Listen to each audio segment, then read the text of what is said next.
This is the same way. This is the same tendency to close and to divide, and the tendency to discuss and open. And I'm afraid that a lot of people now is really, really, there is like a huge fear of opening anything. But without that, I think there's no future.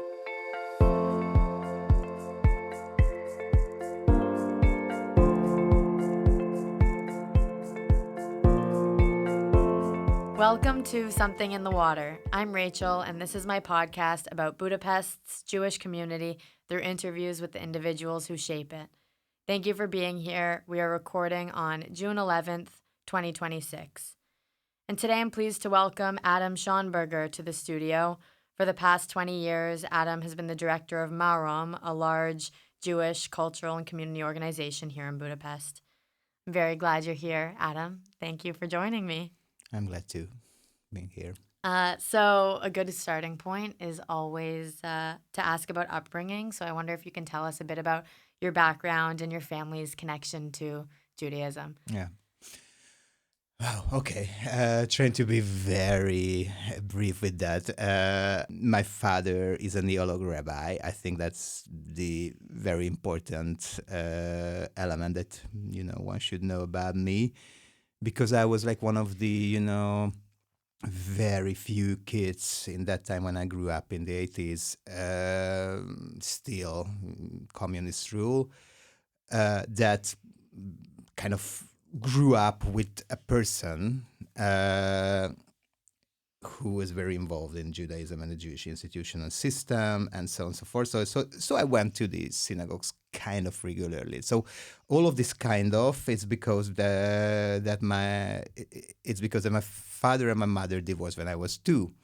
So, and I actually grew up with my maternal family, and in an interesting setup that my mother lived with their parents. So actually, I grew up with my mother and my 2 grandparents. And they weren't that much enthusiastic about Judaism. So for a while, it was like a very strange sort of way how I kind of understood Judaism. And it was that when I was at home, it wasn't a big deal. And I just was able to do whatever I had to do. On Shabbat, it wasn't a big deal. And then when I had to go to my father, and I always, felt that it's like kind of harder way of existence when I'm going to, when I'm visiting my father, because he was a rabbi, and also he had to really concentrate on that how I behave, like what I eating, like, so I wasn't able to eat a hot dog.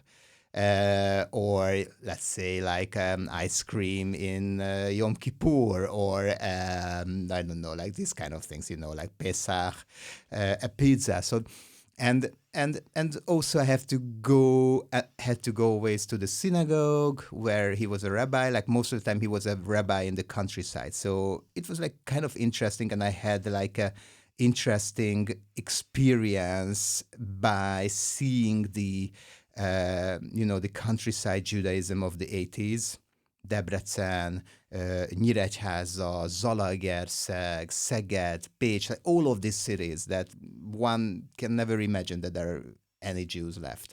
And I'm not sure that if they are there anymore still. So I just don't know that.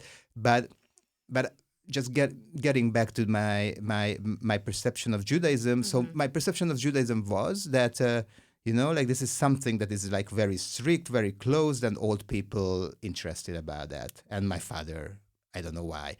And yeah, so that was it.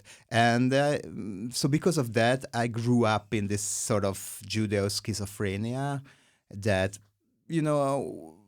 I knew a lot of things because of my father, and I knew how to behave and what to do and what are the rules, like, the basic rules. Of course, I did not involved, in Talmud and Mishnah and all of these studies that much, but still I had like much better and bigger knowledge than any average Jewish kid in that time.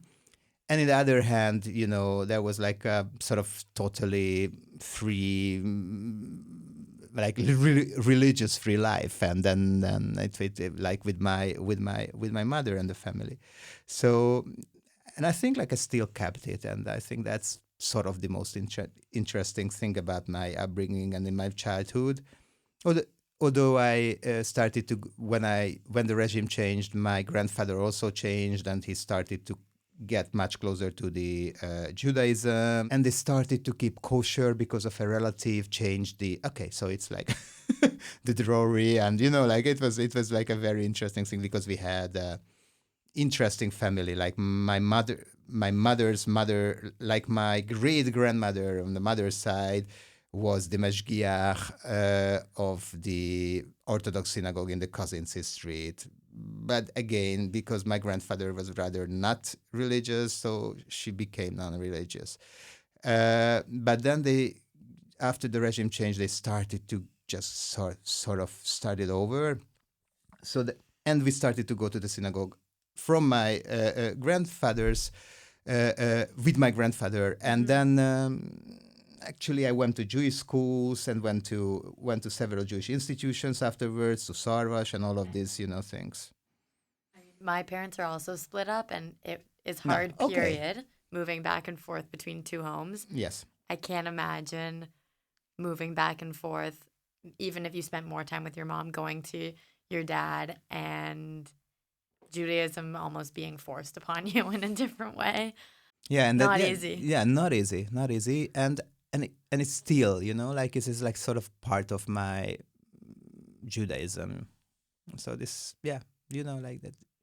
I just want to find, like a comfortable Comfortable middle. middle, yeah, somehow, Okay, and so interesting that with the regime change, your mom's side started to reconnect to Judaism. Can you tell us a little more about what it was like witnessing the downfall of the communist regime and what that meant for your life and the Jewish community? First of all, I remember the euphoria, and people started to do new things. Like I was at that time 9, 10, so it was very strange for me. When the new republic was announced by the I don't know, president. It was very strange. I said, like we sat in school and they just switched on the loudspeaker and and they told us, you have to stand up. We didn't understand it, like what's going on. Then the national anthem started to be played, and then this person started, Hungary from now is a republic, and that was it. And it was very strange. And then like the guy who was the head of the pioneers and the little drummers, which were the youth movements of the communist system. He, after 2 months, he came into the class and told that, okay, so we don't have this, like little drummer pioneer system anymore. And now you can, join if you would like to the scouts. And it was like also like, so you can feel, and I was like very upset because I was in the transition to became a pioneer from a little drummer, and and to have the the red scarf instead of the blue, and like it was like, yeah, so it was like very strange that everything is sort of collapsed and changed. And people, the grown-ups were in a sort of euphoria, but they were also like sort of cautious, like I think like the Jewish families, mostly because they didn't know that if this system is just fading away and the new system coming, like if those people that they just getting into power, will they, go back to the Horthy system, because that was, the previous system, or they would like to, like create like a Western type of democracy. So people really believed, most of the Jewish people in the Western type of that Hungary has to go forward to the Western democratic system. But there were, these revisionist, reactionist, like right-wing conservative parties, and actually that party won the election. So there were also like sort of, people just like Jewish I felt in my family that they were also like kind of concerned that they didn't know like what is going to happen. And since I grew up with my grandfather and my grandmother, so they were like both Holocaust survivors. So for them it was like even though that they were really happy because of the change, but they also somehow they were also cautious and concerned, and I really felt this sort of ambiguity of this whole of this period, and I think like one can feel it still in many things. How the Hungarian politics and the fear of anti-Semitism or the real anti-Semitism and all of this. Notions are just mixing with each other, and you don't really know that what is it. And like if someone is researching anti-Semitism, they are they're saying that there is no physical atrocity, but there are like certain attributes of the society that is still sort of anti-Semitic without doing any physical insult, but still the attitudes are sort of anti-Semitic. And I think that's the same if someone researching the Jews. So Jews would say that, yeah, we didn't suffer any physical atrocity, but in the same time, we are worrying that in the society there is like a latent anti-Semitism, and it sometimes, and it can, just break out anytime. So it's interesting, and I think by this whole change that is going on now, and also like a generation changing, like that with the third, fourth generation coming to power in politics and in society and businesses, then I think this whole thing is now, it's totally different than it was even in 10 or 15 years ago. So I would really sort of compare this new regime change or this new sort of system change with that, with the exception that I think that with this regime change, like Jews don't have to worry that much than those Jews worried in the 90s. We'll come back to the recent change, but I want to stick 30 years ago for a little bit longer. Before I moved to Budapest, I heard about the underground scene. Specifically, what gets out is ruin bars, which maybe today isn't so much underground scene, but I know that you were involved in this underground after scene. The regime change in the 90s. Can you tell us a bit about what the underground scene was about? And then we'll go from there to talking about like how that transformed into also being part of the Jewish community. Yeah, we started to be active in this. Okay, so we started to organize a Jewish group in that time, like we were in the 20s, in our early 20s. And most of the members of this group, which hasn't have any name in that time, no, it was like the Young Alcoholists Assembly or something like that, like young really? Jewish Alcoholists Assembly. Yeah, You're not joking? No, we are not joking. I'm not joking. That was a name because we came together, and the thing that we was like in common that we were Jews, and we drank a lot. So that was the whole thing. We went to bars, and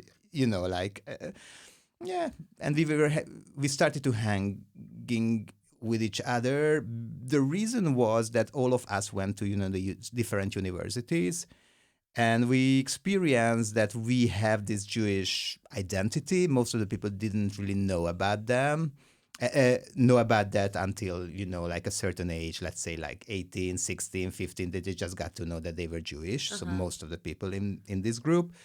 And we started to just to hanging around and to have like a sort of Jewish circle, because we like, at least in my university, I can tell you that in the 2000s, you can feel the anti-Semitism. Like one were able to feel the anti-Semitism for sure because of like little signs. Maybe those people didn't really want it to be anti-Semite, but like you felt it. Like it was hard to speak about it. You somehow you found out that you have to maybe hide your identity. So it was like a relief to be together with Jewish kids and and drink together, which was also a relief. And in that time, So before university, you went to Sarvash and were part of some of those things. yeah, And then in university, yeah, there's a need for. yeah, it was like for me, like Yeah. I think it was even harder and worse because I grew up in a way in a Jewish bubble. Because I went to Jewish high school, I went to the Jewish day school, I went to Sarvash, my father. So even though there is, ambiguity and interesting bring up, still, I was, the product and the person of the Jewish institutional system. So when I went to the university and I started to tell, people that I was Jewish, and they kind of asked it that, wow, and what that means, and I had to tell them that it means that, I don't know, there are like holidays and I was circumcised. Really, show me. I mean, like it was like a sort of interesting thing, but in the same time it was hard because they didn't really know about it. They had like a lot of prejudices. And sometimes they were sort of anti-Semites, so it was like kind of hard to speak about it, and I didn't really want to speak about it. So it wasn't that easy anymore, and I had to figure out like how to speak about my Judaism to people that they don't know anything about it, or they have like bad feelings. And I went to a countryside university, not in Budapest, so most of the people was not Jewish. Even that was like a sort of. In that university I went to the university in Pécs. There were like a lot of German ethnic German students, which means that they also like a minority in a way, an ethnic minority in Hungary. They also Hungarian as all of us, but they are ethnic Germans, meaning that they are dealing with their German culture. So, and I had a lot of friends. Even there were people in my first time in my life that they called Schönberger.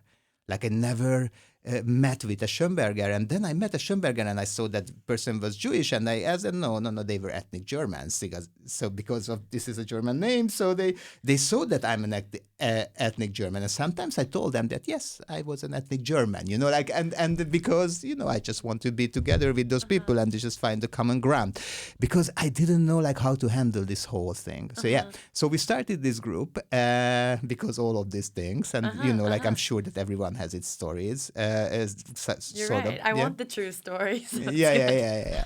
And it was hard. And so that was the reason to just have this relief together. And we went to the bars, we went to these places, we went to concerts with each other. So actually we found ourselves as Jewish young students in the middle of the upbringing of the Hungarian underground, by the way, because the Hungarian underground at the same time born in the old Jewish quarter, or if there are any Jewish quarter, I just don't want to get involved in this. Let's call it Jewish quarter. Okay. But in that time, we never called it, by the way, a Jewish quarter, but we called it ghetto. That was the name in that time. And then it got its fancy name, the Jewish quarter. But actually, it wasn't a Jewish quarter, it was a ghetto. So there was no Jewish quarter, like a real Jewish quarter, like in Krakow or in Prague, in Hungary. But there were like several places where Jewish people lived. And because that was like a sort of quarter of Budapest where most of the synagogues were, like at least there were like 3 different synagogues at that time. In the 40s, it became the ghetto, and all of the Jews of Budapest were forced to live there, and that was the reason why it became sort of it had like one of the reasons that it had like a Jewish relevance. Of course, it had before, but it wasn't the Jewish quarter. And I had an apartment in the middle of that, and I lived actually like from age 18 I lived alone, and I had my apartment. I lived in Israel for a while. I lived in Sweden for a while. But when I came back, I started to just befriending with these people.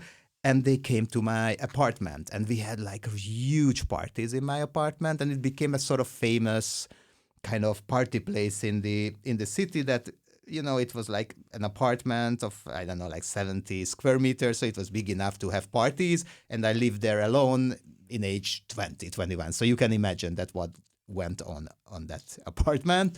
And and there were like, it wasn't a rare occasion where, like 100 people or even more, with change, in a night, they just came and had their time there. So I think it just became a hub, and I was also interested in this Jewish thing. So we started to organize all sorts of Jewish program in my apartment. Like Friday night, we studied together with a person who knew a lot about Judaism, and that person was, by the way, Gábor Balázs, who is now the dean of the. We had an interview with him. Of the dean of the. In that time, he lived in Israel, and occasionally he came to Hungary, and we befriended with him. And he started, because of there was not a huge age gap between us and him, and we just started to learn with him together, and that was actually like the upbringing of the organization called Marom. Wow. This young, I don't know, Jewish alcoholics group. Yeah, no, seriously. So your apartment really became a community space. Mm-hmm. Did your apartment have a gong? Yes, of course. That building. I love that. Yeah. So this is specific to Hungarian buildings, the inner courtyard and the inner balconies. Yeah. My building has that too. And I wish if I smoked, I would use it more. But yeah. So and I remember, my neighbors were totally pissed off, like what's going on? I'm sure. They shouted and they came and, but still like a lot of police, once they bring me to the and yeah. So crazy times. Uh-huh. And I, in that time I was also involved parallelly with this life. I was also involved. So beyond university, beyond the young alcoholics, Jewish alcoholics, and the emerging Marom group, uh-huh. I was also active in a theater company, and in that time it was very, very well known, and a lot of people remained in that field and became like either directors or actors and so on. So I was also a part of that group. So because of that, with the involvement and of this Jewish group and the party in my apartment, like another universe came into my apartment, and that was the artists. Cool. And the cultural people, more and more, and they started to mingle with each other. And that actually, even, in the first time, even that time, it became a sort of, like a meeting place. Of course, it wasn't like all day a week, but still, it was an uncommon thing. And then a guy from the theater world who was actually somehow Jewish, a bit, came to me and asked me that there is a building next to my apartment, which actually it is empty, and he tried to convince the mayor to give it to him to have a theater. And that guy already started to work together with my friend, who was the friend of my theater, to create a Jewish theater in the A district. And he also had a theater out there, but in the A district it was very, very messy in that time, and he was robbed several times. So he wanted to move his theater to that empty building. And but the municipality didn't give it to him because they told that they weren't able to give it to him because there is a trial on the building, and there is like another person who claims that this is his building, and because of that there is like a sort of very blurry legal status of the building, and no one were able to rent it out. And so he asked me that if I would mind to join with my group to his theater company to occupy the building, like illegally, and start to do something out there. Some theater and Jewish thing, and, and this stuff that is going on in your apartment. Now it can go on in a sort of place which is, I don't know, should be a bar, a theater, a sort of Jewish place, people hanging around, this whole cultural mess. And that was actually our first place. So we occupied the building, and that was the first place, and it's called Shirai. Yes. And that was our first place for 6 years. Cool. So your Jewishness being formed alongside the forming of the underground scene is quite different than your Jewishness being formed by a neolog father rabbi. Yes, totally. So how did the underground scene form your Judaism and opening of Shirai? Like, how did these two things intersect in Shirai and in you and your friends?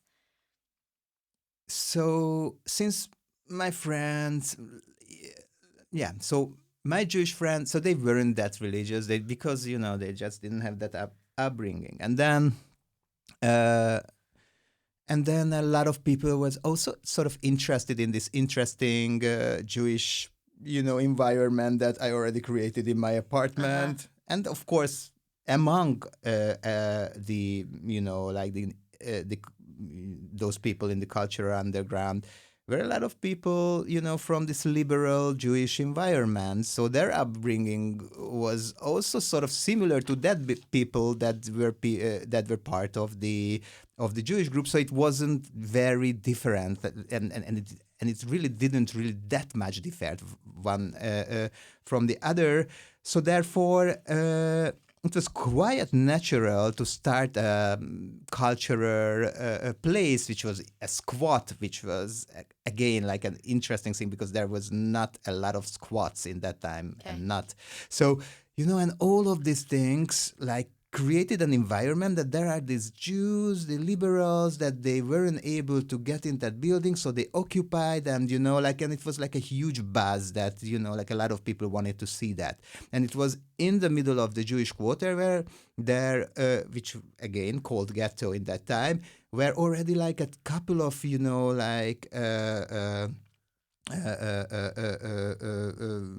new places started to open up, and all of those has this Jewish element in a way, like, because a lot of Jewish people in that time started to create these bars, these ruin bars and other spaces. And all of the spaces has to react somehow, with the heritage of the place. So because of that, the whole underground, even, without me and my apartment and the groups that I mentioned before, it already had like a Jewish hint in it, because the whole thing happened, the whole ruin bar happened in the Jewish quarter and in the ghetto. And this is like just not an accident that this happened in the ghetto. Mm-hmm. The reason, because the ghetto was inhabited with very low income people and a lot of Roma people.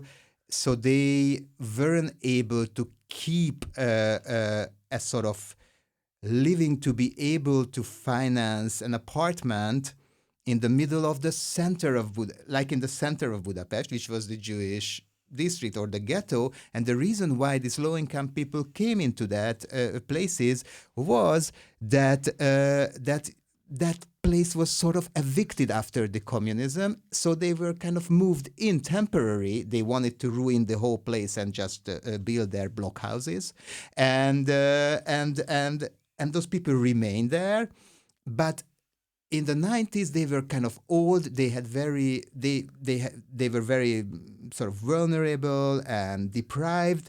So they had to leave the buildings, and the buildings themselves were were very deprived. So actually, people just moved in this sort of ruins where people lived, like, like 1 month ago or something like that. And they started to, understand that where they were, and their people, and those people were somehow descendants of Holocaust survivors, like a lot of them. Not everyone, but I think like 70-80% in that time. So in these places, you think people were aware of what happened in this space in that 50 years time, ago? in that time, definitely yes. Wow. But then, of course, it faded away, and now no one knows that.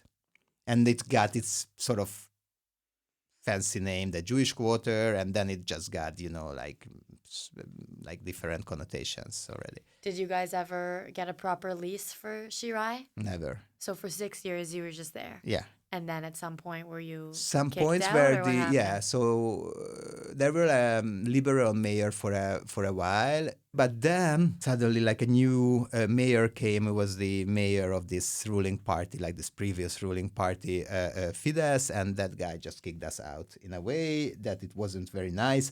I think like at least 1 or 1.5 year when we had a battle with with the municipality, and it's just we wanted to go out, but finally we had to, and then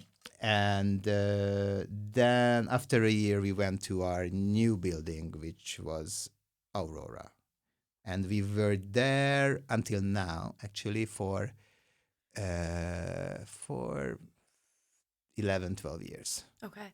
Was Shirai part of Marom, or Marom was the next step after Shirai for you? Like Shirai was...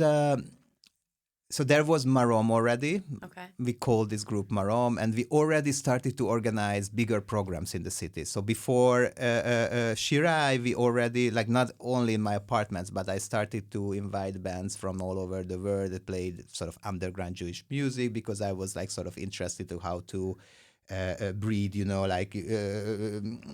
this underground with underground Judaism. So I just started to listen to Israeli music. I already knew a lot of that, and also non-Israeli music like French and English. And so I started to invite them, and I made parties by kind of mixing, these foreign alternative Jewish bands with the Hungarian underground bands that I knew, that I don't know, that member of that group was Jewish, or that they had some sort of Jewish flavor in it. And we made quite every holiday sort of like a sort of festive event in one of the biggest bars of that time. And not only music and party, but we also organized a sort of discussion or talking with Gabor in that time. So it was like quite a hit, by the way. Like a lot of people came. Like there were times, and we also established a band with Hebrew rap and Hungarian rap and English, and it was like a sort of mix of all sorts of music, What like was it hip hop, called? reggae. Hagesher, that was the name of the band. Before that, actually, we were like a tribute band of Dag Nahash for a while, but in that time it was an underground band, not that band that it became, and yeah, so it was like very, very funny, and we made this whole thing, out of nothing here in Hungary. So no one knew about these bands, of this culture, like not even like a proper Jewish culture, by the way. So, but we bring the underground culture from all over the world, and we built the Hungarian Jewish underground culture that it didn't really been built until then. So it was like a very strange period. And out of that, we started to develop a lot of different projects. And Shirai sort of became the natural continuation of all of these things. But in this regard, we started to cooperate with different people. So it wasn't our place 100%, but it was like, a shared place of a lot of different people. Since it was a squat, so, like You couldn't be there too was picky. no, It's cool that in your apartment, at first it's some Jewish people, some cultural underground. Then you said that this other world of artists and theater people came. And in some ways, like music could and art could be a way to combine Yes. Judaism and the underground. Yeah, yeah, yeah, and it was also like a quiet, creative, and free period of Hungary, because it wasn't Fidesz at that time, so it wasn't there was no any oppressive system out there, and also it was only after a decade of the regime change. So it was still something that we are building, a new world, and we were young, and we were about to build a new world, a new culture, to find our own references, to find our own voice, and to express it as much as we can. And we felt that we are free, we are liberated, and we can do whatever. We can combine this and that, like we can, be Jewish, and in the same time, I don't know, young people that drinking a lot. And it was like quite natural for us that it was very liberating for me from my childhood, that Judaism is not only like a strict religious sort of requirement system that I felt basically what that was, but it can be something that creates a community, and no matter what, we can say that today it is like Kabbalat Shabbat, but in Kabbalat Shabbat we will play music, we will drink alcohol, and we will, I don't know, do whatever we would like to do, and there is no borders, and we can do whatever. So like that was the atmosphere of that time, and because of that, we started to not afraid being Jewish, but we became very kind of outlawed with this Judaism, but not because of Jewish pride or something that people, like a lot of people came from abroad and from the States especially, and they asked us this, or they thought, how young proud Jewish people, but it wasn't that perception from our side. It wasn't like something that we are proud to be Jewish, and we are expressing it because it's proud, because of this proudness, but it was actually the way how we felt, that we were Jewish. It was like sucks for a while, but we started to tend to create something that is freer, and then we started to combine with other things, and it was quite liberating. And with this whole sorts of liberation, we felt that we can be the people that we would like to be. And it's not because of proud, it's because of, to being a natural and self-esteem, and I don't know, like like a person that it's quite integrated with itself. Yeah, like at peace with who Peace. I am. Yeah. So which I guess you found that by making Judaism fun. Yeah. But that was actually like the side effect, or I don't know what. Like it was like the tool, rather the tool than the side effect. It was like a tool, like like how to do that. And in the same time, it has, and I had to learn that it had like a lot of impact on the Hungarian culture in a way, and it had a lot of impact. This whole sorts of way of thinking, it had a lot of impact in the Hungarian cultural life, because that was actually like the seed of the underground. That was and from the underground, a lot of mainstream grew up, and a lot of institutionalized thing grew up. So the people now that they are the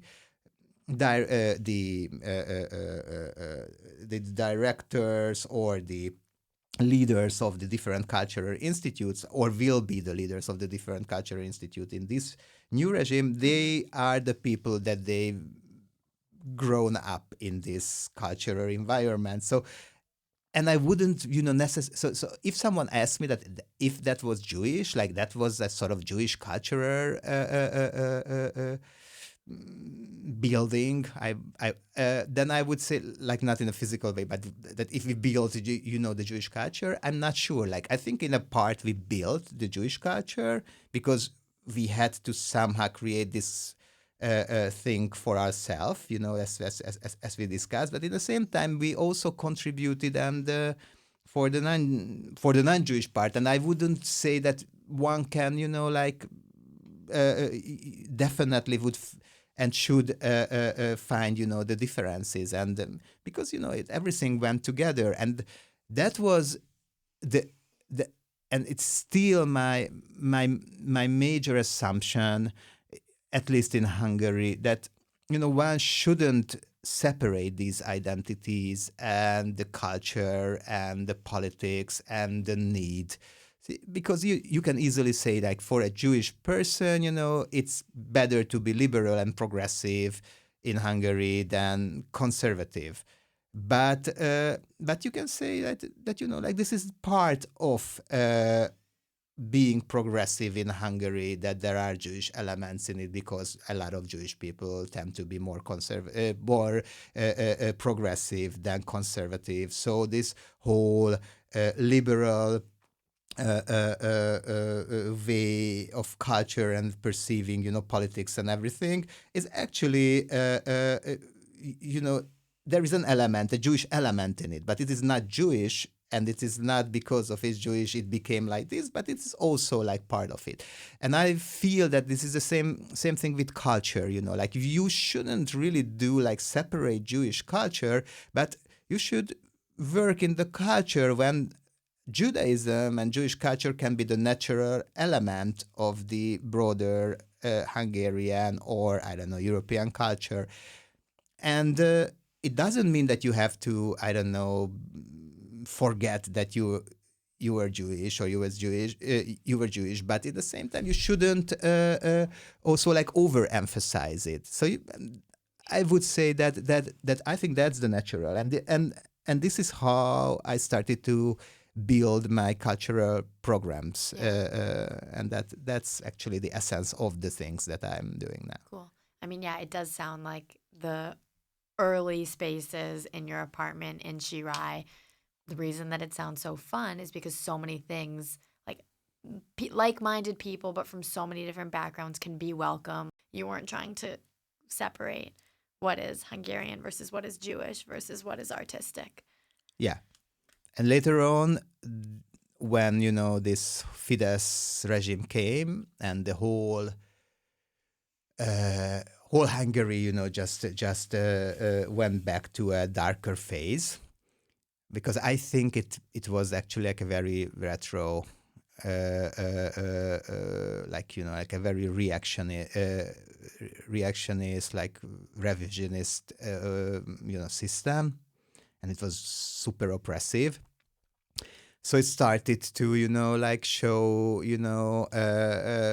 the differences between people. So it was just totally the opposite of what we did. So instead of, bring people together and somehow ruin, the differences by not saying that you should forget you're Jewish, you forget you are LGBTQ. You didn't have to do necessarily, but we are together, and this new system is started to concentrate on how to divide different people to subgroups and to create the ethos of the pure national side, which is like, for me, it was like a sort of version, like not that harsh version, but a version of this Arya system in a way, that you are either nationalist and, and you are a Hungarian nationalist. You can be Jewish, but you have to, consider yourself, Hungarian nationalist, like a bit like, Ben-Gvir asking, Palestinians to make an oath, to the state of Israel, and then you are a good Arab, and then you be the part. So that was actually the part that they just started to concentrate on the differences. That if you are not with us, then you are in different brackets, and you are an enemy, and because of that. We had to find, these aspects that how to relate to the new reality that been established by Fidesz, and the answer was that beyond this whole thing that we did before, we also have to concentrate on the vulnerable groups, like, all of those groups that they've been excluded from the system, to the LGBTQ, then the refugees, then the Roma people. And of course, as Jews, we already, we knew that, we were able to recall from our history that, this is something that we have to be cautious with, this is how I, that telling you that this is how I grew up. So even though that I try to, forget it and to form, this new liberal way of culture, at the same time, when this whole of sort of grow back, or I don't know, like this sort of new system, which is like an old system, came, like I really instantly felt that this is the thing that my grandfather told me, that that could be like the dangerous side effect of the new era. And it came, and then instantly I was about, not afraid, not to run away or anything like that, but to create something that can help, that can help. And that was Aurora, by the way. So in Aurora, we already created a system. That is the new building, where we bring together the different vulnerable groups, and then we started to work together and even be together, because we shared our space with the LGBT groups and different Roma groups and a lot of different organizations.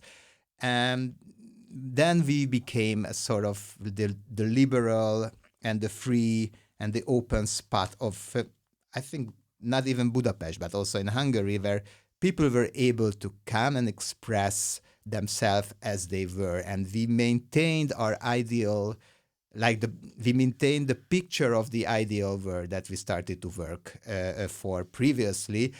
And then I think it became more serious, it became something that it has already like a stake, and we have to live with that, and we have to fight for that, and we have to maintain at least this sort of normality, at least the normality that we feel normal.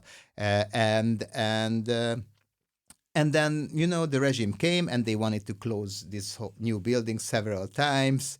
They sent police, and there were like police raids, and occupied the building, like a lot of policemen took people, and they closed us for a year or two, but we did not close the building, even though that they closed the bar, and we fought, and actually I think we won, and then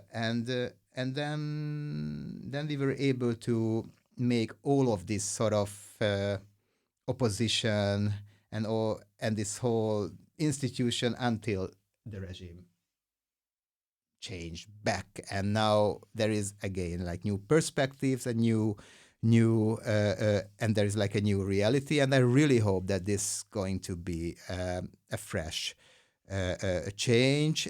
But now, I'm 46, and I lived 16 years in this oppression.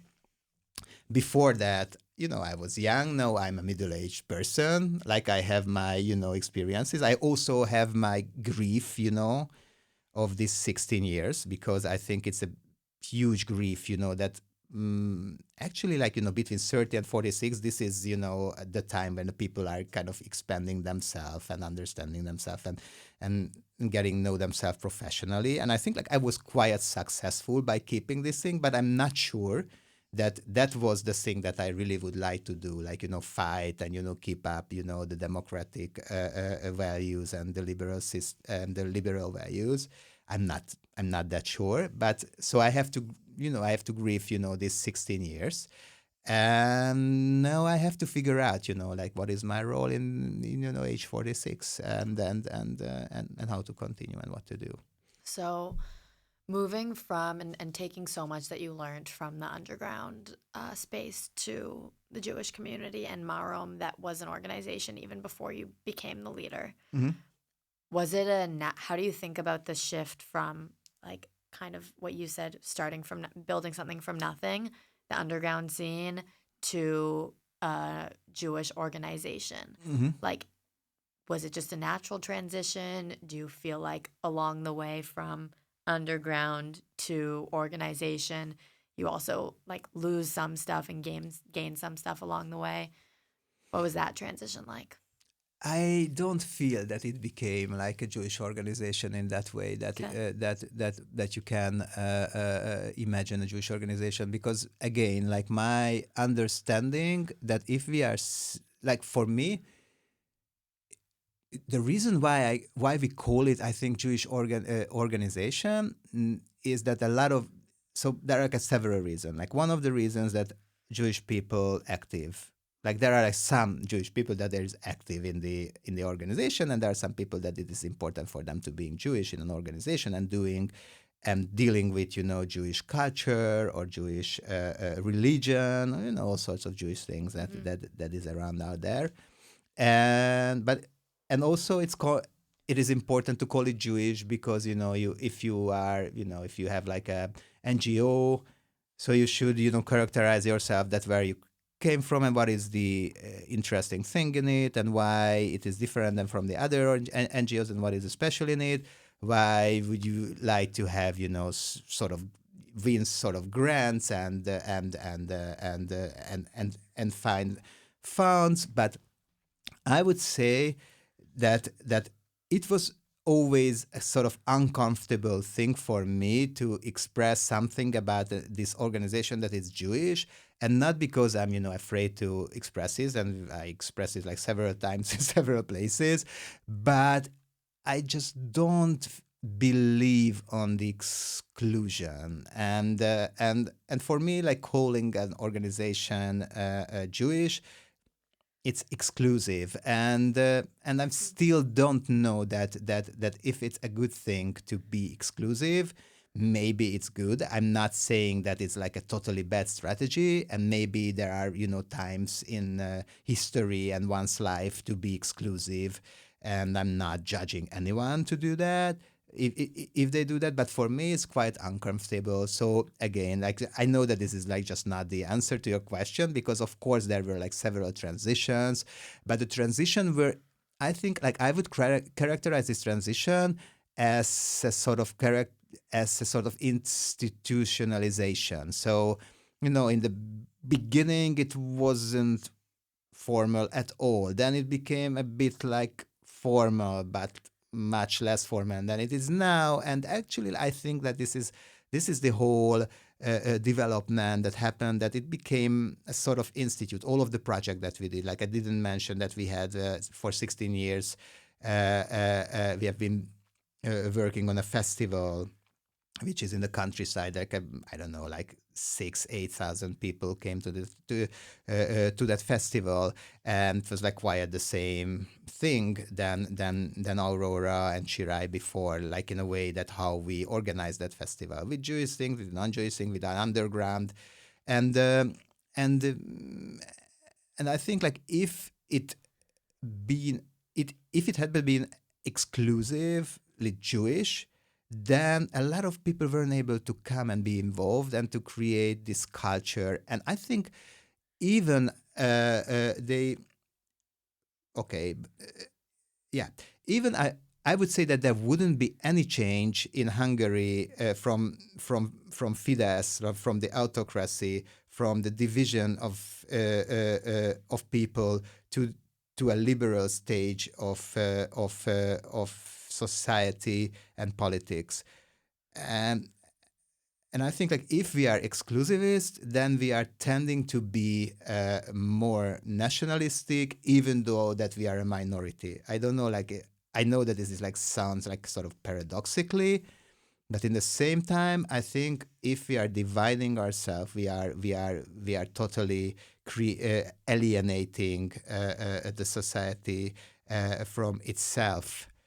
So that's my answer, because I can't really answer to the question that it became a Jewish organization, because I'm just very uncomfortable with the Jewish organization, and I think it's a big mistake.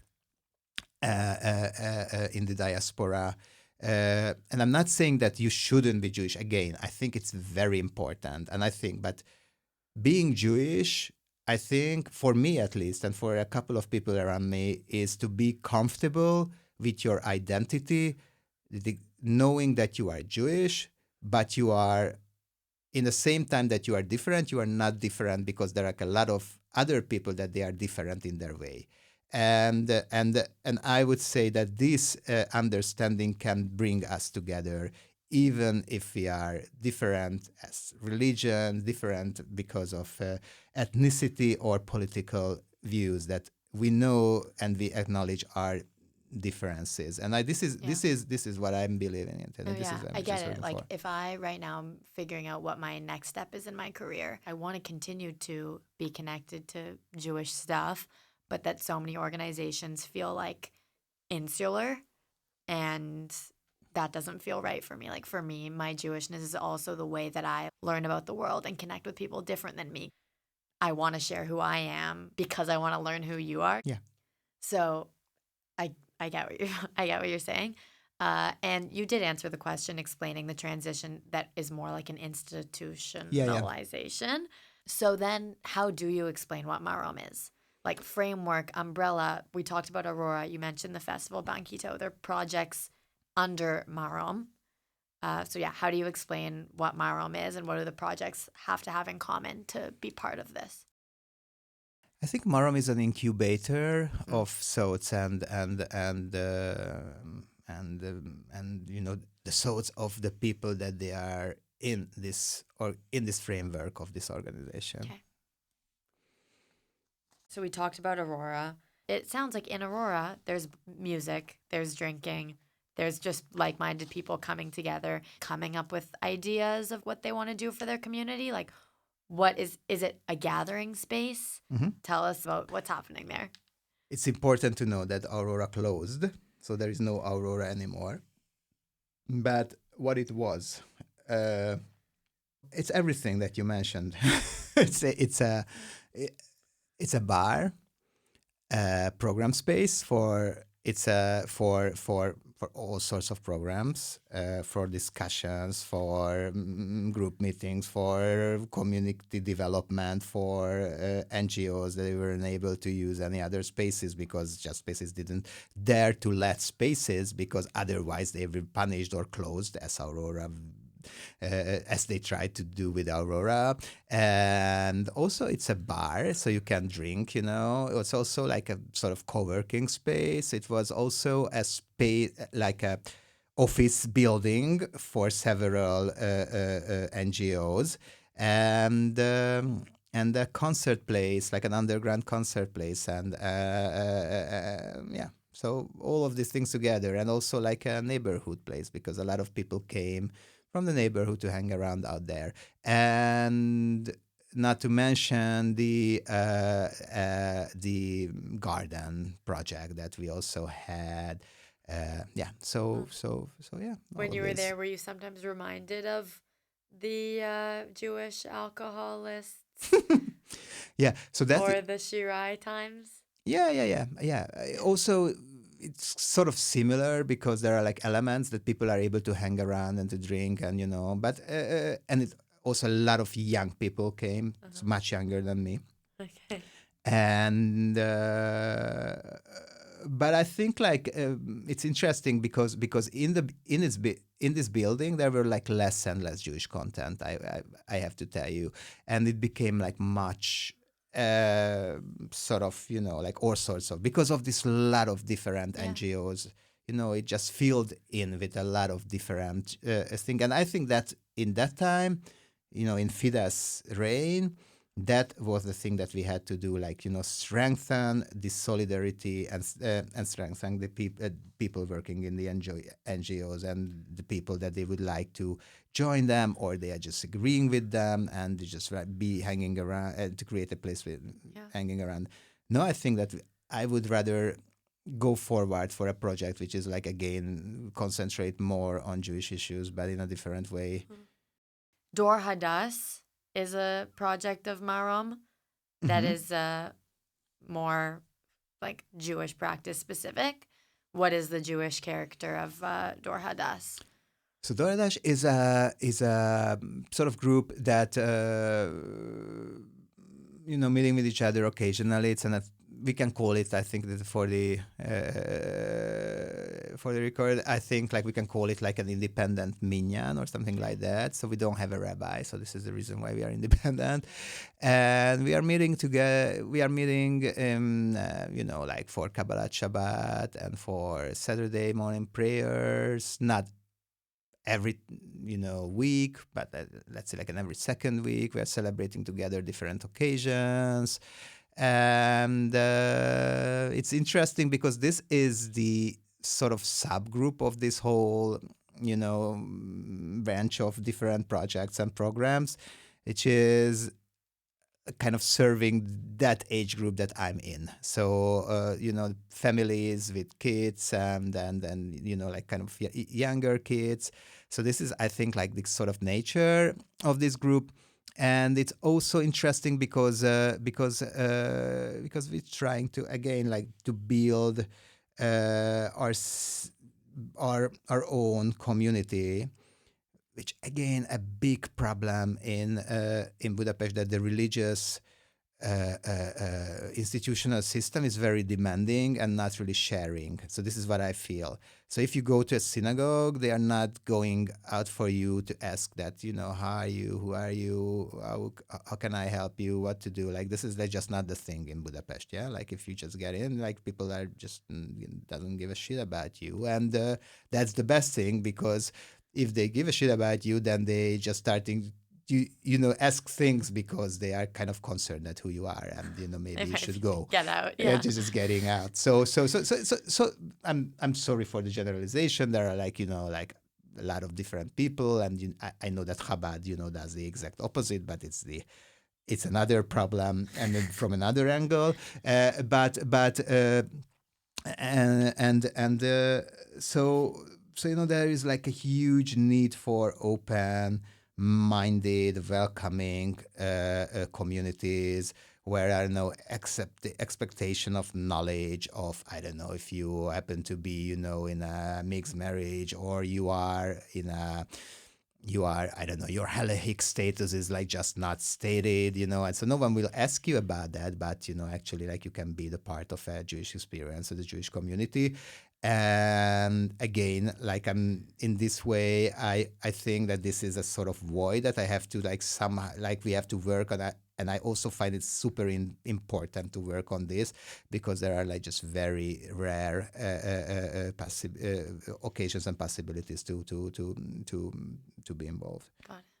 So are you the one that's sometimes leading the services and the Jewish stuff? Yes, but I really hope that in a year or two we can create a community where people can take like different responsibilities. And so I think like this is the next project that I'm just trying to work on, to create a community of the future, I don't know, of like a Jewish community, like how we together as a community see that would like to be good for us, and not a sort of role model for other people, but actually like a real community where we don't really want to show anything to anyone, but to create a community where people are able to take responsibilities and work together and create their own space and their own way.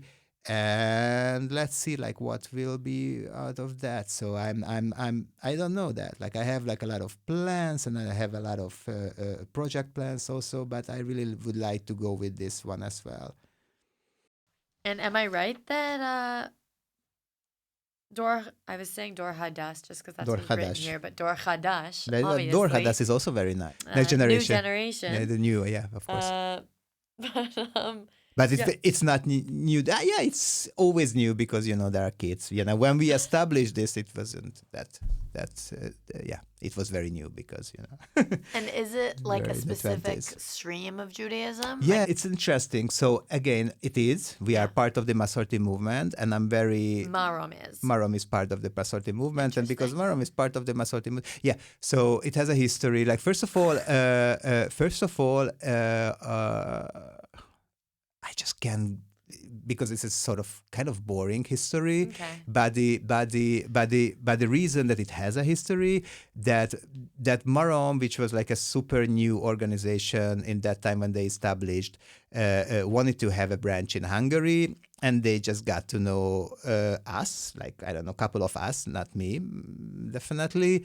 And they told us that, wouldn't you, like to join, this to this new movement, which is Masorti? I don't know, like it is like not very different from the Hungarian traditional Judaism. It's a liberal stream of Judaism. So somehow it became the part of the system, actually without really knowing, like people didn't really know about this organization. And there have been no any other Masorti presence since in Hungary. But what I learned from Masorti Judaism, I really like it. And I really became a fan of it, even though that I think that this is an organization that is just not able to characterize itself in a very proper way, because this is like just in the middle, like it is just doesn't claim that this or that, but there are like very strong claims in the same time. And I really like this idea because it's like tend to be really concentrating on tradition, but in the same time it's tend to be really be liberal. And like there is this huge gap between the right and the left side, and it's just kind of tearing this whole movement apart, but it just didn't happen, and it's like still somehow being together. And I like it because it just didn't say, and this is again, like this is the most appealing like religious stream of Judaism for me, even though that I think like I bit out of the box and I don't really characterize myself, like as someone who would like to be like, proud member of a movement, like in a very kind of zealous way like that. But in the same time, if I have to choose, like I wouldn't choose any other. And I had to choose. So somehow we are part of this movement, and I learn a lot, and I think it's cool. Even though I think that Marom, somehow this essence of Marom that we do here is an essential message to the Masorti movement, that how the Masorti movement should think about Judaism. And I think, and this is why I'm so proud and also very emotional, that they have been keeping supporting us, like not with a lot of money or anything like that, but still, like with emotionally, some in a even financially in a very small way, but still they are supporting us. But not that is the most important thing. But what I feel that the Judaism that we kind of figuring out here, it has and it had and it's been an impact on the things that at least what Marom, like as a student or a young adult organization, have been doing, and that has an impact on the whole movement. And I think the main impact is that you shouldn't tell to young people in the peak of their creativity how to behave and what to do, but they should let them, to do whatever they would like to do and experience, because that's going to be the experience of their Judaism. Even though then they became very strict, I don't know, Shabbat observant, almost conservatives, still they had, experience that they were able to figure it out, and no one told them that what to do and how to do, because it's like not a youth movement anymore. And I think it's essential, and I think this is a thing that it's went through the whole Masorti system, and I think this is our impact on this movement. That is a great contribution. Yeah. One other project that I'm interested in, also because we started by we already spoke about how we shouldn't divide culture, Jewish culture, Hungarian culture. So this project of Jewish Culture 2028, how do you approach that? So it's easy. There is no any sort of organization or system that would like to support artists dealing with Judaism, and it's actually quite horrifying. And then we just sort of started to think about because we were naturally working in the cultural field and a lot of art with a lot of artists, and also with artists that because we were this organization, so a lot of them came to us and asked us that what should I do? Who should help me in content, in finance, in bringing things together, because there is no one to turn to, and yes, there is no one to turn to. And so we started to create this project. And by developing this project, actually, we understood that there is no real intention in the world, not even in Hungary. Like there are few different projects that somehow trying to be existing, and some very zealous person just taking this torch and they would like to establish different organizations around the world.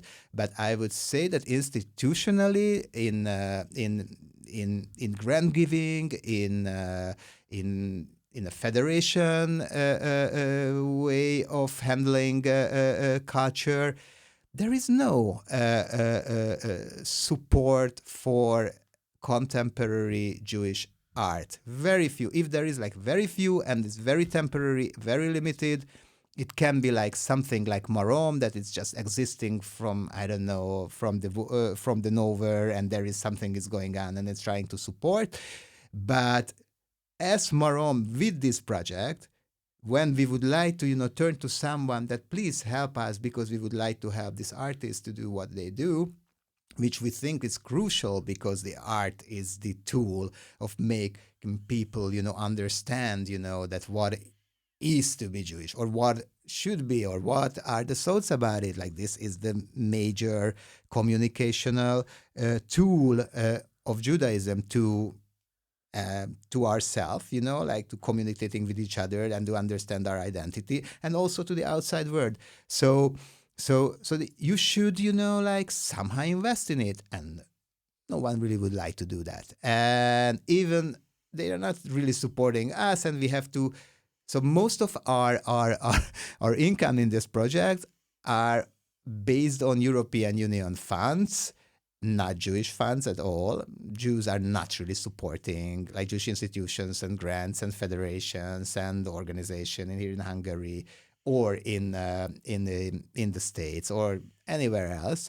They're just not supporting Jewish arts, contemporary arts. Most of the people are concentrating other things. And why it is 2028? We established this project in 18, and we gave this name on purpose. And I feel that it is still very important to go and to look forward into the future, because what I feel that Jewish institutions still supporting and still kind of investing in, and it is. Of course, there is the need of the present, for sure. Social welfare, a lot of different religion, synagogue life, etc. But the past, tremendous amount of money is going to remembrance. Which, of course, without history, we are not able to understand our world and everything like that. But if you compare what is about, those contemporary things that they're trying to create and establish a future, and what is the amount of project that they're concentrating on the past. And when I'm speaking about the past, it's also, the experiences of the past, the way how we feel that Judaism is some vulnerable, some sort of group that been always been attacked, and we have to invest in it because the history will repeat itself, and look what's going on in Israel, and so I feel that this is also the past, that the past experience is binding us in our present.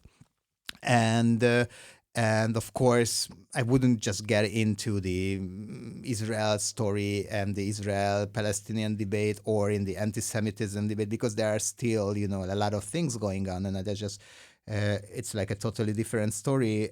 But what I feel that we are in the past, still in the past, and very few Jewish organizations and community trying to find a way to build a future, and not only for the Jewish community, but also for this notion that Jewishness or something like that, that I don't know that how many people are thinking about, not on the, of the how we are able to manage the communities and remember our past, which has always been very important for us, but about the future, that what will happen, in 20 years from now, or 50 years from now, or 100 years from now, what the word Jewish will mean in that time, and how we are able to cope with the, with the challenges of the future, which is here. And what we think about, politics, about diplomacy, about technology, about culture, how we are able to explore it. And I feel that there are less and less creativity, because creativity for me is to create a future, to create something that we are changing our present. Of course, we are building experience of the past and the experiences of the present, but we are about to change the future, that we are creating change that will happen in the future. And this is creativity. This is why we are creating. And if we are not investing in creativity, we are losing all of our tools to imagine that what the Jewish community will be. And if we don't have any imagination, or we have very few imagination or limited amount of imagination of the future, we are not doing anything else than just repeating our past. And this is why we gave this name of Jewish Culture 2028 to have this sort of sci-fi mood in this project. Cool. I mean, trying to uplift the people that have ideas for the future. It says a lot about your approach to leadership, wanting to empower, and it seems like this is not a top-down approach, or even if it was institutionalized, it's not a not top-down in this way. No, not in this way. And it's quite annoying for a lot of people, by the way, that this is it's annoying for grant makers, and it's even very annoying for employees, by the way. That who is deciding here? We decided that we will do this, but someone changed their mind. It was a good idea, so we have to go to that way. So there is also a sort of unpredictability in this, and this is what sort of most of the people just doesn't like. But I think there should be projects like this, because otherwise that's I already told you.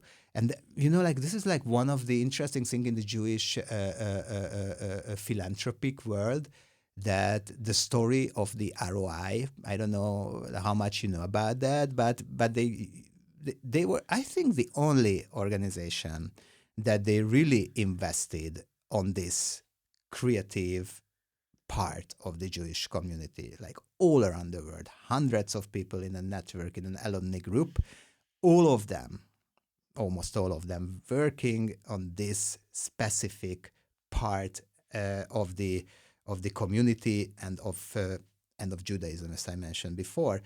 And they just ceased to give grants, and they cease their operation, and there is no ROI anymore.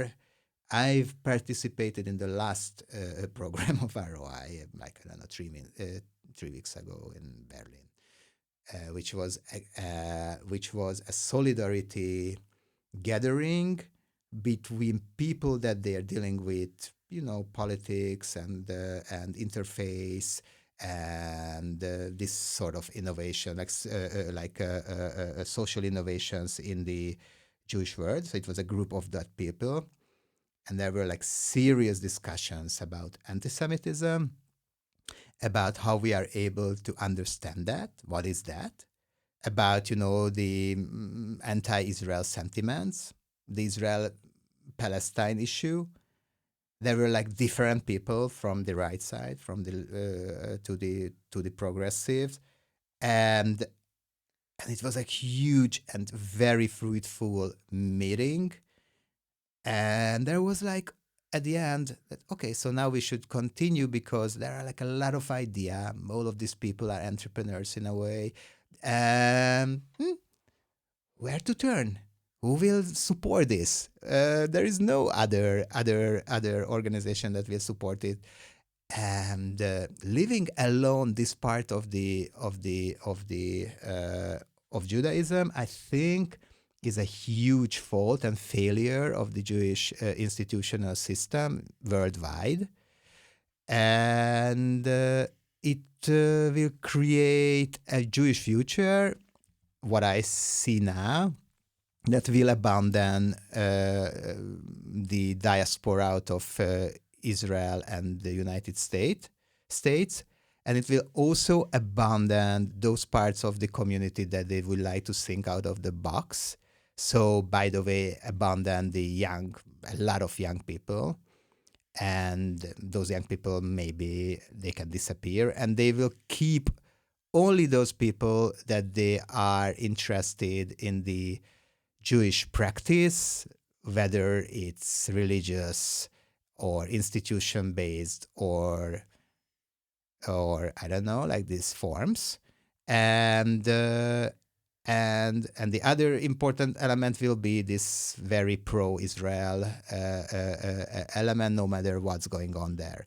And this is my horror imagination, that actually it's going to be, instead of a progressive liberal community, very closed conservative community by the time, and I think that we should concentrate to free Judaism, basically, because I think like now it is occupied in a way by a lot of institutions that they would like to keep this very conservative Judaism and very sort of politically tending to the right, and it's been occupied, and we have to free Judaism, because otherwise we will, and a lot of people will disappear, I think.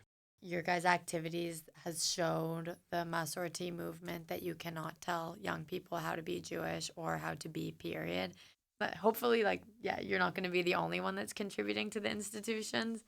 This is a horror version, I would say. Worst case scenario. The worst case scenario. And yes, I would like to go with you and being like more American and non-Hungarian, because we are Hungarians, you already learned that we are somehow tend to be pessimistic. Of course, there is good scenarios, but for that, a lot of people have to suffer in a way, and they shouldn't suffer. Yeah. And this is it. And this is why I am tend to concentrate on building community, because I just don't want to wait, from some people, support or encouragement, because I know that there is very few, and we have to do our own. And I think if there are like a lot of like groups like that they feel that Judaism can be trapped in this way that I described before, it has to be liberated. And I hope that there are more and more people will find it important because they care about Judaism. because of their upbringing or because of other reasons. I think I care about it because of my upbringing, by the way, like because how I grew up, and I just can't, avoid it. So it's important for me, and I can't, behave as if it's like not important. And I feel that there are, and I think that there are like a lot of people like me out there in the world. So I am just, like just trying to say that we have to somehow, understand each other, maybe to create, alliances even internationally, and free Judaism from this trap of being like conservative and retrograde. Actually, it's funny because, like, on paper, I wouldn't seem like the person that is at risk for like disappearing from Jewishness. And also because when I look to like if I want to continue as a like professional or like organized formal leader in a Jewish community, organizations you see are closed or, as you're saying, trapped. And then I'm thinking, so now I need to look elsewhere to learn and feel fulfilled, feel free, I guess. Yeah. Even someone like me that's really into it. Yeah, we who are into it feel this way. Yeah. So I get what you're saying. Okay, last project I want to ask about is definitely connected to what we're talking about. Free Spaces Network, which I guess grew out of Aurora and stuff happening in Aurora. So how did this project come to be? It actually was the natural continuation of Aurora on that mission that we really wanted to liberate, Hungary in a way, like as Judaism. I think that the task was to liberate Hungary. I think we were successful, and the way how we wanted to do that is to create an alliance of different spaces in Hungary that were similar to Aurora, and they were there to give spaces for those that they were against the system, and they worked for different minorities and groups and minority groups and socially deprived people. So kind of places like reminds you to Aurora in the countryside, and that was a sort of again like a successful project. A lot of community building been happening out there, and that led that was like also a tool and a help for the regime change. I was thinking to ask about like how you could make this work. So I'm sorry. So I have experience like how to free things. So yeah, I'm here and I would like to do that. Yeah, all this stuff happening during the regime of Orban is crazy and challenging, as you say, like years of fighting. Yeah. But also maybe like for these people, a relief. You give the space, you have someone that they can go to for support, and all of a sudden there's just so much need for this type of space. Yes. Yeah, I think that the open spaces, like we called it, open spaces, because they were like kind of these small open spaces that you are, there we have like a flag, like it's stated like open space. So if you see that flag, you were able to get in and you know that where are you and what kind of place is this. And I think like the open space, even though that there's nothing is going on, there is no program, no culture program, anything. Actually, the environment, the people that they are there, that they are looking at the people, you know that you are in the right place, and that actually can free your mind, and it actually can somehow for a while, for a temporary period of time, you can free your mind and you can be like another mindset. And I think it's super important. Cool. I would say that there's an impression that Jews are not welcome in progressive spaces now because of Israel-Palestine and like Jews being blamed for what's happening in Gaza. From your experience, is that true? Not in Hungary, but I heard a lot of different stories, and I think that there are like tendencies even in Hungary that they are kind of trying to mimic the Western practices by excluding Jews from progressive spaces.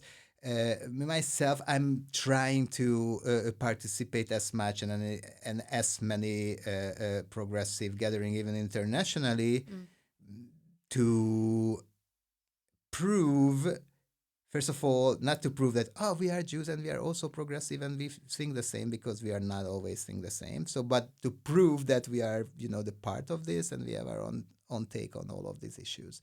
And also on Palestine, of course, I'm not representing the the right, and I will have like a progressive way of thinking about Palestine, and I had a lot of trouble here with the institution, but at the same time, I'm not agreeing on a lot of things that how the progressive world is been changing because of Palestine, and I think like there is like a huge paradox is going on in this circle, because the ethos of Israel, like why we are criticizing Israel, is, I don't know like how much is different when we are speaking about to create another nation state by creating Palestine, which nation state is actually the source of oppression. Like the Israeli nation state is a source of oppression of Palestinian people. If we are agreeing on that, so why on earth we are for creating this whole new state? And I know that this whole debate on colonialization is an important debate, but I think it's an outdated debate in a way, because the liberation is not the liberation through sovereign nation state, but we should go forward to create unified, like countries without national oppression. And of course, I'm opposing every way of apartheid and every way of exclusion, but not to mention, like killing people, in masses. But I'm also really opposing, creating a new nation states. And for me, it's. I just don't understand. Like, I just can't get it. And this is like not the way how I think. So maybe I'm not progressive anymore, or maybe they are not progressive anymore. And I know that in this camp there are like a lot of different people. So there are people that they think quite the same what I think, but the majority, I think, it's tend to go to this nationalistic, exclusionistic path, which creates the anti-Semitism as well, even consciously and unconsciously. It creates the anti-Semitism, because if you evoke, national sentiments, then you also criticizing other people's sovereignty on their own national sentiments, and then you are tend to understand people that members of a nation, and then when you are trying to understand people that they are part of a nation, then you are able to divide again. Like it's again the same problem that I already like mentioned in the case of Hungary, that those are the Jews, the part of that nation, these are the Palestinian part of that nation. So the Jews, even though that there are like different Jews, they're still a part of oppressive or supporting or part of, or anyways they are kind of has to do with, at least with an oppressive nation ideology, which is like Zionism. And equate Zionism with Judaism is like already like a very easy step, and that is actually what leads to situation where you are wearing a Star of David is considered to be a Zionist statement, and you are able to be excluded from a space. And I think that the reason why we have to be part of the progressive groups and debates is to remind them that this is like not the way how progression, like this is like just not the way of progression. Do you feel that you are someone with this role or voice in the Jewish community in Hungary that is standing up for Palestinians, speaking out against the Israeli government? Mm-hmm. Do you agree with this perception of you in the community? Yeah. This is my perception in the community for sure. Yeah. And since in Hungary there is no Israel education, or very limited Israel education, and a lot of Jews that doesn't have any relation to Judaism. So they just have like limited knowledge about Judaism, limited knowledge about Israel, and what they see is like a sort of existential threat. And because of Judaism, that Judaism again became, a sort of martyr. And, as Hungarians, as my parents, and the first, second generation, even some part of the third generation is able to go with that bad, like the past experiences. It created a sort of sense in the Jewish community where they have to support Israel no matter what. And I don't really consider myself like extra radical pro-Palestine. As I mentioned before, like I just told a lot of things about it. But in Hungary, in the Jewish community, it's considered to be as a sort of extra betrayal of Israel and the Jewish community, even though that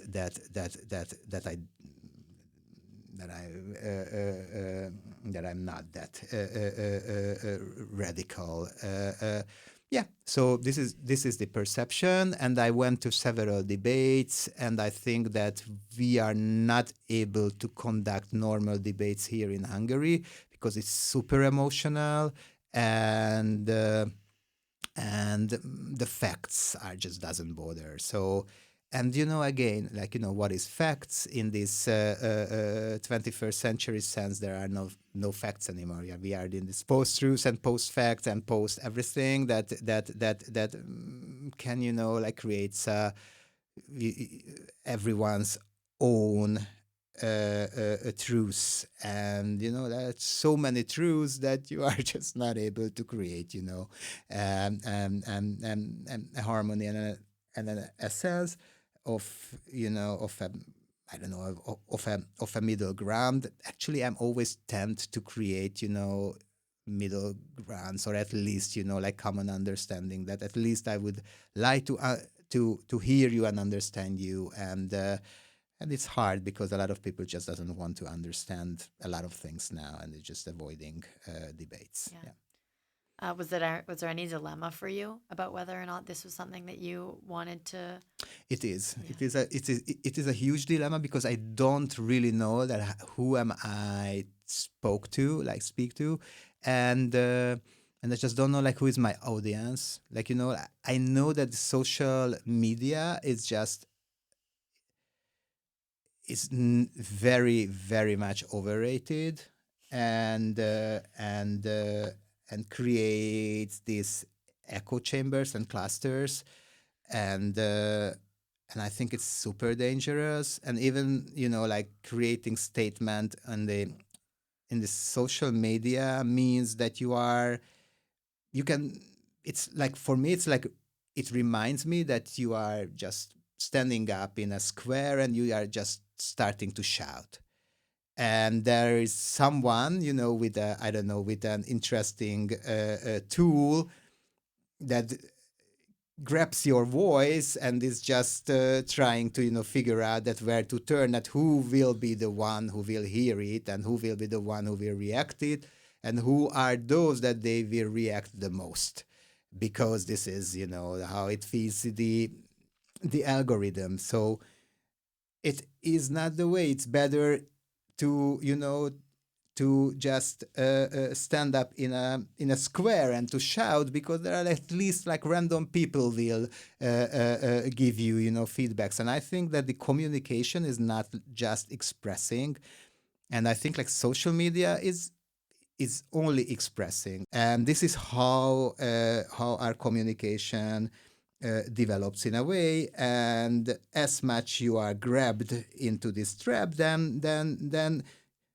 without knowing that much, you yourself are changing a lot. And actually there is, from these type of things, there are no normal debates, no normal conversations. and this is like super frightening. And I think this is like one of the things that I'm concerned about, expressing my ideas on social media. And I don't really know that how one can have an impact on certain issues. And this is why I told you that now I would like to experiment more on the relational type of creating a community, to speak with actual people, that they speak with actual people, and those people will speak with actual people. And there are people, like there is like a normal analog way of how people are just creating a community and have an impact on each other. And I think this is like the direct relational communication. And I would like to experiment in the future on that, and not on social media that much. I mean, communication has to be two ways. So Yeah. you speak Hebrew and lived in Israel at some point. We care about this issue. Obviously, Israel does play a role in Judaism. Now, is there any room in your life for you to like experience the Israel that maybe you once loved or cared about, or like this role that you have in the community that somehow now like you don't have the capacity to experience Israel in the same way that maybe you once did? Yeah, it's a very interesting thing. Again,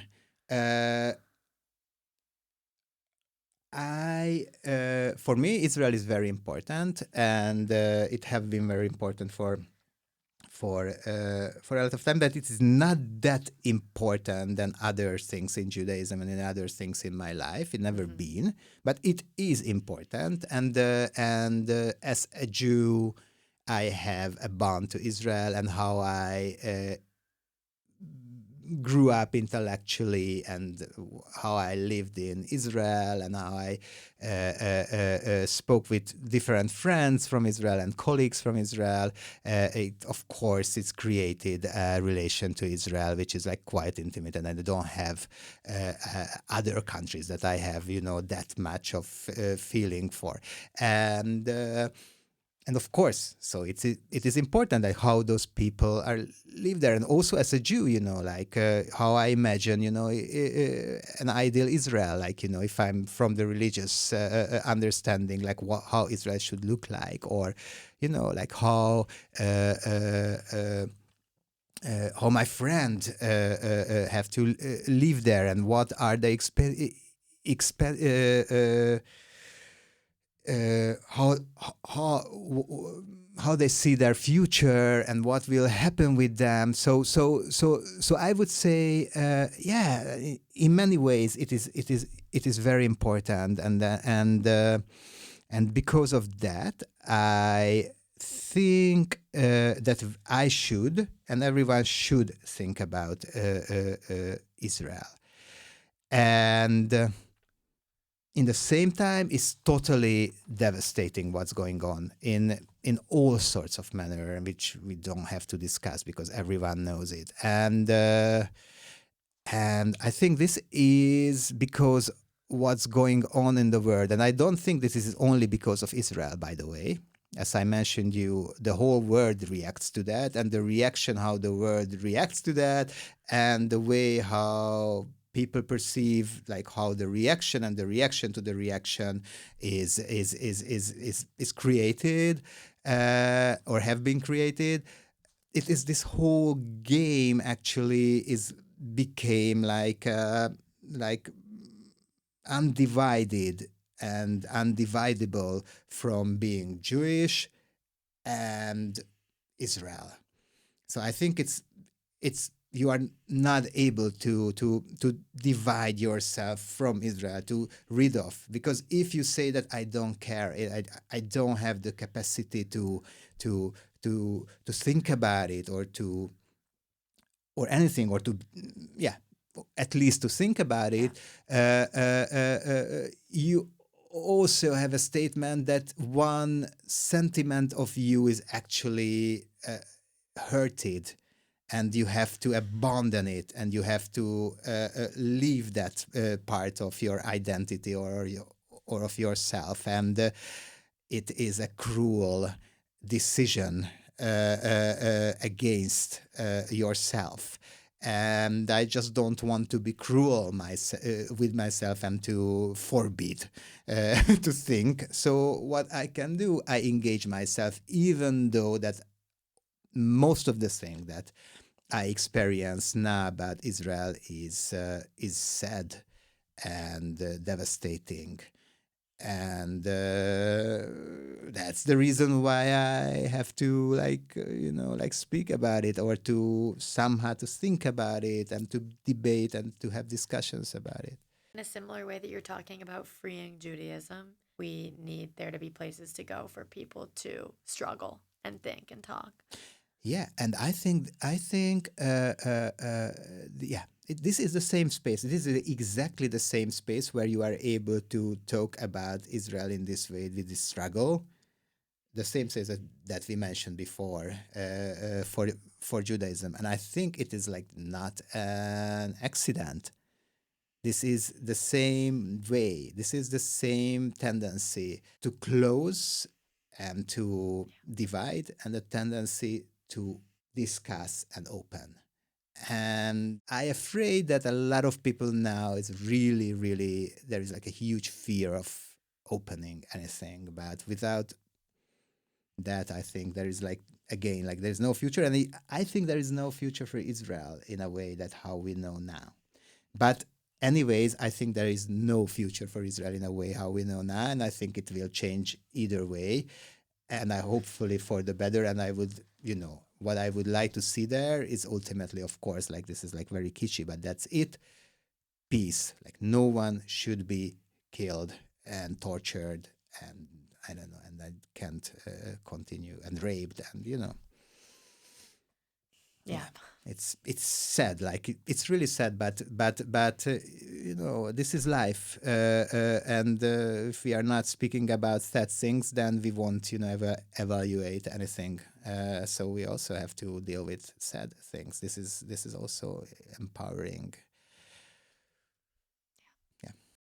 Over the last 20 years of you leading Marom, how has the organization changed? It's always changing. Like this is like not an organization that you can characterize that this is like that, and there is a pattern. And maybe another way to ask is, how has its place or role in the Jewish community changed? In that way, not that much. No.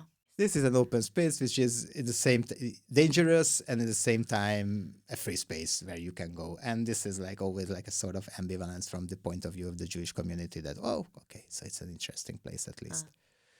In the beginning of the conversation, you talked about how the fall of the communist regime meant also both like, okay, free, but also dangerous. Mm-hmm. And that we can compare that fall to today. Do you want to say anything more about what it's been like to witness this recent fall of the Orban regime and what it means for civil society or liberal communities or the Jewish community? I don't know. I can't predict, but what I know that this is our best chance now. And even in the whole world, how I see the whole world now, that what are the tendencies. Hungary, like as it was like one of the worst place in this sense, no, I think one of the best place, because we have a chance, and this is what I can tell you now. How we are able to live with that, it's another question, and we have to really work on that, and everyone has to do its own contribution. And I think like I have to do, and my family has to do, and everyone has to do that. And I think it's quite interesting and important time, a period of time of the history of Hungary, and I really really hope for the best, actually. And so I think like the whole world has to like really support us now in this, like at least those people that would like to see like a progression in the world politics, and to help us, because I think this is like one of the interesting experiences and experiments that how we can change and how we can shift from these autocratic tendencies to a normalized democratic statehood again. I don't know if it will succeed. successful or not, but I really, really hope for the best. The title of this podcast, as you know, is Something in the Water, and we're having conversations with people that are trying to contribute to their community, create the community around them that they want to be part of, and hope that listeners can take away something from here to apply to their own lives and how they interact with their communities, or just how they think about themselves and their Judaism and their role. Anyway, if you had to say that something is in the water in this community, can you leave us with something? Something special that listeners could learn from or take away? Oh, this is like a huge task. I think, like, people that they can contribute and build communities, and I think this is it. This is what we have. This is the most important, and no other thing. Okay, cool.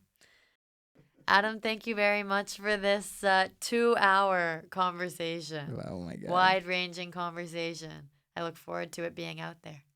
It was nice learning about you. Thank you so much. Thank you. And you made a wonderful job, I think. Like here in Hungary, not with me only. It's great. Thank you.